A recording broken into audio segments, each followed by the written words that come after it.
Itulah manusia. Maka kata pepatah, tak kenal maka tak sayang. Ungkapan ini menunjukkan bahwa segala sesuatu harus tahu, harus dekat. Maka orang yang tidak tahu apa isi kandungan Al-Quran, maka melihat Al-Quran tidak faedah. Tetapi begitu kejadian-kejadian di dunia ini ada, maka banyak orang meneliti tentang kebenaran Al-Quran, dan ketika dia meneliti, maka kemudian dia takjub dengan Al-Quran, bahkan juga dia ikut Al-Quran dan mengikrarkan untuk masuk agama Islam. Kalau tiang belum Islam kan tidak melalui penelitian, macam mana? Kita Islam ini kan dari nenek moyang, dari kakek, dari mbah, dari bapak, dari ibu ya. Kita terlahir dari rahimnya orang yang Muslim. Tidak ada penelitian. Tidak seperti yang dulu. Bagaimana Nabi Ibrahim mencari Tuhan. Bagaimana Umar bin Khattab yang membunuh adiknya. Bagaimana Umar bin Khattab yang mencaci maki Nabi Muhammad. Maka dengan doa Rasulullah, ya Allah, kuatkan dua Umar ya Allah. Pilih ya Allah untuk bisa menguatkan Islam. Maka Umar bin Khattab yang tadinya mencari-cari Nabi mau membunuh Rasulullah, dan ketika terdengar bacaan surat Toha, Toha ma anzalna alaika al-Qur'ana litashqa illa tadhkiratan liman yakhsha.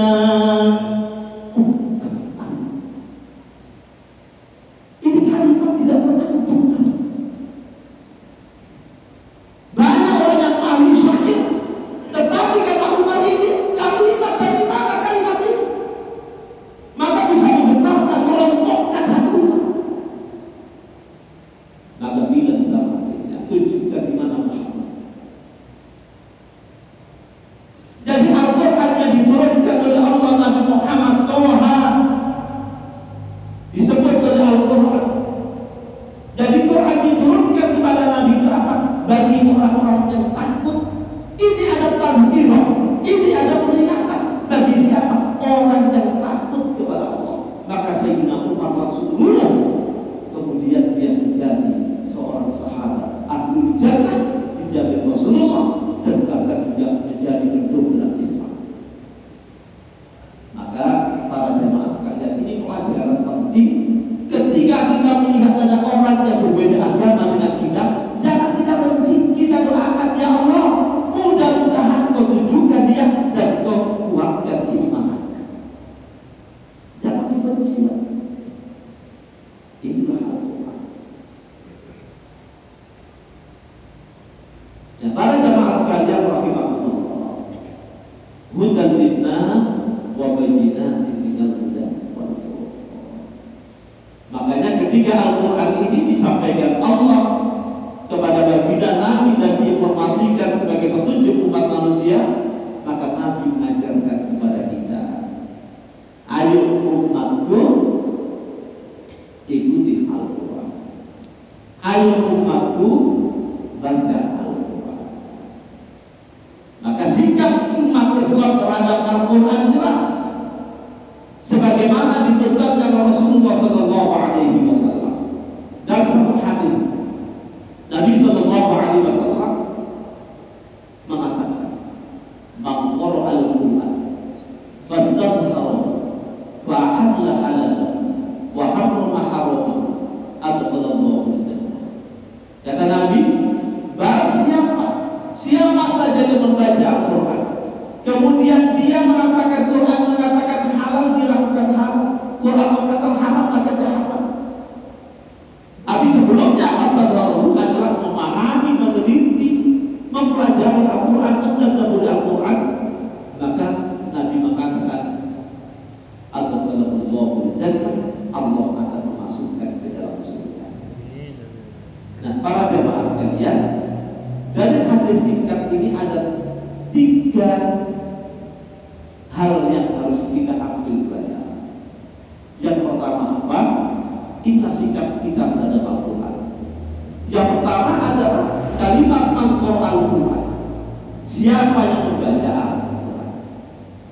Ini menunjukkan bahwa umat Islam itu harus membaca Al-Quran. Bagaimana kita bisa mengaplikasikan kalau kita tidak membaca Al-Quran? Maka ayat pertama diturunkan Allah, Iqra ya Muhammad. Walaupun Nabi jawabannya ma'ana biqori, aku tidak bisa membaca mereka. Iqra ya Muhammad ma'ana biqori. Maka dituntut oleh Jibril, Iqra bismi rabbikal ladzi khalaq, khalaqal insana min 'alaq, Iqra wa rabbukal akram alladzi 'allama bil qalam, 'allamal insana ma lam ya'lam. Iqra disebut oleh Allah dua kali. Dalam arti Iqra dua kali. Roh disebut dua kali. Roh ini adalah yang mendidik nanti, yang mengajarkan nanti. Tuhan yang mengajarkan manusia. Insan disebut oleh Allah di ayat dua kali. Kemudian Allama disebut oleh Allah dua kali. Yang sekali ada kolam. Oleh para ulama tafsir, penyebutan dua kali ini bukan tanpa alasan, bahwa ini menunjukkan intro, menunjukkan sistem keberlanjutan, harus ada kontinuitas. Jadi tidak mungkin orang hanya sekali baca, karena itu baca. Al-Quran itu sekian banyak pelajaran yang bisa diambil. Kata seorang alim yang bijak mengatakan, siapapun yang mendalami Al-Quran, siapapun yang mengalami Al-Quran, maka akan banyak menemukan mutiara berharga. Sama dengan orang yang melaut, siapapun yang diam sampai tenggelam ke laut, pasti dia akan menemukan berat berharga. Al-Quran begitu. Siapa yang menyelami Al-Quran, maka akan terus mendapatkan mutiara berharga. Quran disebut oleh Allah sebagai media untuk membelajar kepada manusia. Allama insan ma lam ya'lam. Allah mengajarkan kepada Nabi, Al-Quran mengajarkan kepada manusia bagi orang yang belum mengetahui apapun. Maka Quran itu sebagai media untuk mempelajari Al-Quran. Nah, di sini para jamaah sekalian rahimahumullah, maka baca. Jangan sampai kemudian kita seorang muslim kemudian tidak baca Al-Quran. Apalagi bagi sekarang ini zaman sama ini beda dengan zaman yang dulu. Anak-anak kita ini sekarang pekerjaannya HP doang. Betul ya? Di rumah HP, kadang juga sehari gak makan, kuat dia. Kenapa? Karena lagi HP. Dan sekarang ini, kalau kita ini kan sudah generasinya beda. Sekarang ada namanya generasi milenial, ada generasi Gen Z. Nah, kalau tiap Nurul Zami namanya generasi kolonial. Kalau sekarang milenial, kita kolonial. Wah, anak sekarang itu masalah canggih, umur 3 tahun itu bisa baca Tuhan. Makanya sekarang ini ada slogan, anak begitu baru mengiskan HP dia. Ya. Kenapa? Karena lahirnya di zaman teknologi, zaman digital. Coba sekarang ini anak-anak umur 2 tahun, semuanya ina-ina. Kadang-kadang juga udah murid pagi dikasih HP dia, kata mamanya biarkan daripada nangis. Awas, hati-hati. Sekarang itu ada namanya penyakit pubik postrofik. Ini tahun 2012 sudah diangkat di Australia. Dari penelitian di dunia, sekarang manusia ini kena penyakit pubik. Apa pubik itu? Penyakit yang diderita oleh umat manusia tidak memperhatikan lingkungannya akibat dia konsentrasi kepada hati. Coba sekarang bapak, ibu, anak duduk di sofa, semua pakai hati, main berdiri. 1-2 jam tidak ngomong, hatinya berdiri. Betul ya? Di kantor nih, pertemuan itu, rapat, semua pakai hati semua. Ya kan? Kadang-kadang yang mimpin sidang kita hatian sendiri. Itu penyakit. Dan itu tidak elok. Itu sebabnya kalau tiap kuliah sekali 2 kali kita biarkan hatian semua. Temannya presentasi dia pakai hati. Akhirnya pertemuan 3 berikutnya, saudara sekalian kita ceramai dulu. Baru kemudian tidak boleh ada HP di atas meja. Masukkan semua ke tas. Masuk semua. Nanti pada waktunya kalau saya mengatakan buka HP, buka. Dengarkan. Tempatmu presentasi dan itu sangat berharga. Boleh jadi kau belum baca tapi dia baca. Itu informasi ilmu yang harus kau terima. Jika kau tidak tahu, tanya sama dia karena dia sudah baca. Dan ternyata ada sebuah perbedaan yang sangat drastis. Ketika dia pakai hati semua, di situ ada pertanyaan, diam semua. Kenapa? Karena tidak konsen apa yang dibicarakan. Tapi begitu tutup dengarkan, ada pertanyaan semua tanya. Inilah salah satu karakter kita manusia. Perkembangan dunia yang semakin canggih. Satu sisi positifnya dalam kehidupan oke, tapi di sisi lain negatifnya juga semakin banyak. Maka kata Allah, Iqra, Iqra, Iqra. Bacalah Al-Quran. Al-Quran itu bisa menunjukkan kepada jalan kebenaran. Iqra bismi rabbikal ladzi khalaq. Khalaqal insana min 'alaq. Kalau kita tidak baca Al-Quran, tidak paham. Maka anak-anak kita baca. Dianjurkan untuk mencintai Al-Quran. Sebab apa faedahnya Al-Quran luar biasa. Luar biasa. Kata Nabi, Iqra Al-Quran fa innahu ya'ti yaumal qiyamati syafi'an li ashabi. Baca Al-Quran besok di hari kiamat memberikan syafaat kepada Allah. Sampai ada cerita di dalam satu hadis, ini panjang hadisnya, tapi yang singkat saja. Ada namanya Fudail. Fudail ini sahabat Nabi. Dia ini senang baca Al-Quran. Kalau mau baca Al-Quran, yang dibaca surat Al-Baqarah. Alif Lam Mim. Dzalikal kitabu la raiba fihi hudan lil muttaqin. Alladzina yu'minuna bil ghaibi wa yuqimuna as-salata wa mimma razaqnahum yunfiqun. Walladzina yu'minuna bima unzila ilayka wa ma unzila min qablik wa bil akhirati hum yu'minun. Ulaika 'ala hudan min rabbihim wa ulaika humul muflihun. Mantap. Al-Baqarah sampai 3 juz. Nah, kuda ini dia punya kuda. Kudanya ini diikat di dekat. Dia punya anak namanya Yahya. Taruh di situ. Dia begitu baca Al-Quran, kudanya itu kocak-kocak, ngeriki. Terus kuda ini diam, fasakan. Maka kuda ini juga fasakan, dia diam. Baca lagi, dia mau lagi,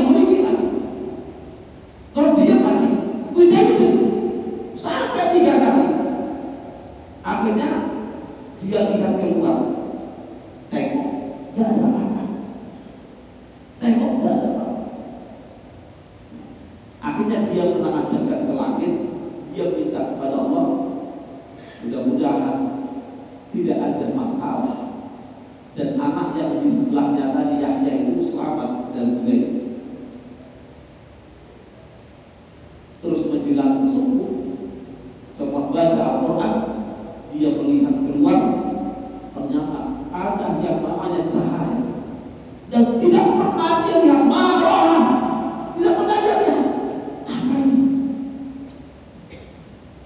Akhirnya setelah itu pagi-pagi datang kepada Rasulullah bercerita, menceritakan kejadian itu. Apa komentar Nabi? Iqra ya ibn Khudair, Iqra ya ibn Khudair. Baca Khudair. Kau tahu apa cahaya yang melihat? Tidak ya Rasulullah. Itulah malaikat yang turun ke bumi hanya mendengarkan suara karena lantunan Al-Quran. Itu dulu Nabi Pak, ada petunjuknya. Dan kita ini kan tidak ada petunjuknya. Kalau misalkan kita baca Quran malam-malam udah keluar adanya orang ya kita tidak tahu, jangan-jangan malaikat kan gitu. Tapi ini gambaran bahwa betapa luar biasanya Al-Quran. Ada lagi cerita. Dulu ada seorang sahabat yang senangnya itu membaca satu ayat, berkali-kali dibaca. Ketepatan ayatnya di surah Al-Isra. In ahsantum ahsantum li anfusikum wa in asa'tum falaha fa idza jaa wa'dul akhirati liyasu'u wujuhakum wa liyadkhulul masjida kama dakhaluhu awwala marratin wa liyutabbiru ma 'alaw tatbira. Itu bolak-balik dibaca sampai yang mendengarkan risih. Ada seorang musyrikah perempuan, dia sakit bencinya setiap tahun dengar itu baca. Apa maknanya? In ahsantum ahsantum, jika kau melakukan kebaikan pasti kebaikan kembali kepadamu. Ahsantum ahsantum li anfusikum wa in asa'tum falaha, jika melakukan kejelekan kembali kepada dirinya. Nah, orang musyrikah ini apa benar begitu? Masa kitabnya begitu? Saking bencinya, akhirnya ibu ini punya niat jahat. Dia ngirim manisan ke pemuda ini, kasih itu manisan. Oh, terima kasih Bu. Tapi pemuda ini dia mau perjalanan nih, lewat padang pasir. Dia mau perjalanan, kata dia, oh lumayan buat kalau siapa tahu nanti di tengah-tengah perjalanan bisa dimakan. Begitu jalan di bongkos, di padang pasir ketemu dua pemuda yang sudah butuh air, yang sudah lemes. Akhirnya diambilkan manisan tadi, dikasih makan. Begitu dikasih makan, dua pemuda ini meninggal dunia. Meninggal dunia. Ribut di Madinah. Kisah berlaku. Siapa membunuh? Lapor kepada Rasulullah, dipanggil oleh Rasulullah. Baik, kamu manisan betul ngasih dia? Iya ya Rasulullah. Dari mana manisan itu? Dari si ibu tua ini. Panggil ini. Dipanggil, pemuda yang meninggal tadi sudah ditaruh di situ, ditutup. Begitu dipanggil, ibu, apa betul ibu kasih manisan? Iya. Setelah manisan kau kasih, dikasihkan kepada pemuda ini sekarang meninggal dunia. Lihat ini. Begitu dibuka, ternyata dua pemuda ini adalah anaknya si ibu ini. Masya Allah.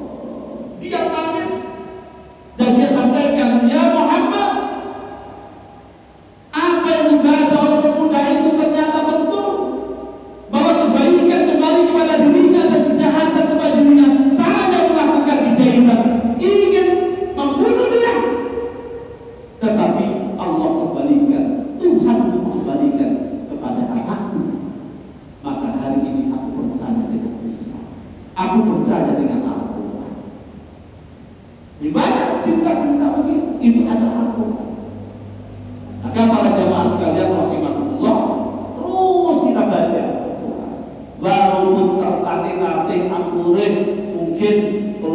tidak sempat dulu pada saat mudanya baca Al-Quran dengan baik, sekarang mulai baca Al-Quran.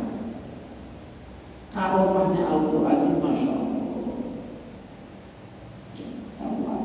Siapa yang menjaga Al-Quran, maka insya Allah dijaga oleh Allah. Pujikan sih. Maka sekarang anak-anak kita, cucu kita udah pondokkan, cintakan kepada Al-Quran.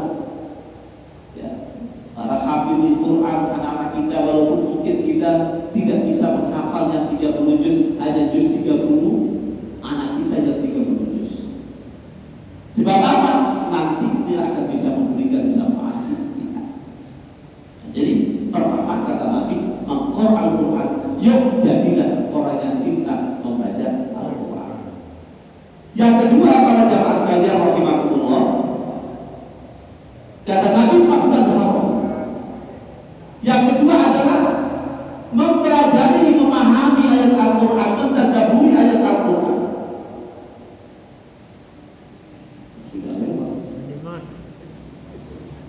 Tadi yang bilang sama Syekh Ali setengah jam, nah, sudah lebih 10 menit. Terus Pak? Terus? Ya. Lailatul Qadar. Amin. Ini malam 25. Ya. Dalam kitab I'anatul Talibin, Imam Al-Ghazali itu mengatakan bahwasanya Lailatul Qadar itu turunnya di malam Fajr, At-Tarbiyah. Kemarin saya sampaikan, kalau awalnya bulan 1, Lailatul Qadarnya 23, kata Imam Al-Ghazali. Berarti sudah ya. Tapi itu ada prediksi. Rasulullah itu memberikan asrul awakhir agar umat ini terus memotivasi untuk ibadah. Nah, malam ini malam ganjil, malam 25. Kalau misalkan kemarin tidak jadi, harus 25. Jadi duduk kita mudah-mudahan juga menjadi duduk di malam Lailatul Qadar. Amin. Kedua,